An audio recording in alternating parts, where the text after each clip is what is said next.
சட்டமன்ற எண் 185 திருப்பத்தூரில் தமிழக வெற்றிக் கழகத்தினுடைய வேட்பாளர் ஒரு வாக்கு வித்தியாசத்தில் வெற்றி பெற்றார். இதை எதிர்த்து சென்னை உயர்நீதிமன்றத்தில் முன்னாள் அமைச்சர் இந்த தேர்தலில் தமிழக வெற்றிக் கழக வேட்பாளரிடம் தோற்ற திரு பெரிய கருப்பன் அவர்கள் ஒரு வழக்கினை தொடுத்திருந்தார். அந்த வழக்கில் திருப்பத்தூரில் எண்ணப்பட வேண்டிய போஸ்டல் பேலட் வெள்ளூர் மாவட்டத்தில் இருக்கக்கூடிய திருப்பத்தூர் சட்டமன்றத்திற்கு மாற்றப்பட்டுள்ளது. ஆகவே அதை ஏற்றுக்கொண்டு கவுண்ட் செய்ய வேண்டும் என்று ஒரு வழக்கினை தொடுத்திருந்தார். இந்த வழக்கில் 6வது தரப்பினராக எங்களுடைய வெற்றிக் கழகத்தினுடைய சட்டமன்ற உறுப்பினர் பிரதிவாதியாக சேர்க்கப்பட்டிருந்தார். இந்த வழக்கு நேற்று விசாரணைக்கு வந்தது.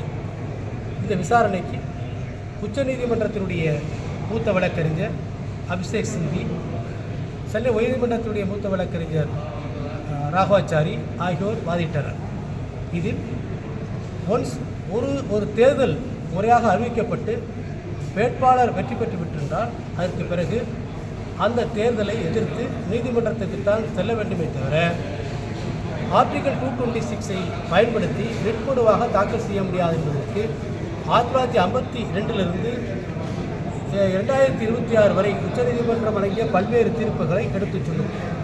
அதே போலவே எலெக்ஷன் கமிஷன் ஆஃப் இந்தியாவின் சார்பிலே வாதிடப்பட்டவர்களும் இப்படி இந்த பேலட் டிரான்ஸ்ஃபருக்கு எந்த விதமான ப்ரொவிஷனும் கிடையாது.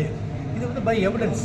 இதை ஒரு நீதிமன்றத்தில் எலெக்ஷன் பெட்டிஷன் போட்டு அதில் தான் சாட்சியம் எடுத்து தான் இதை விசாரிக்க வேண்டும். இந்த நீதிமன்றத்திற்கு அதிகாரம் இல்லை என்று வாதிடப்பட்டது. இவைகளெல்லாம் ஏற்றுக்கொண்ட நீதிபதிகள் தற்பொழுது இந்த வழக்கை ஒத்திவைத்திருக்கிறார்கள் இறுதி தீர்ப்புக்காக. நம்ம ஃபுல்லாக இல்லை அட்மிஷன் இல்லை.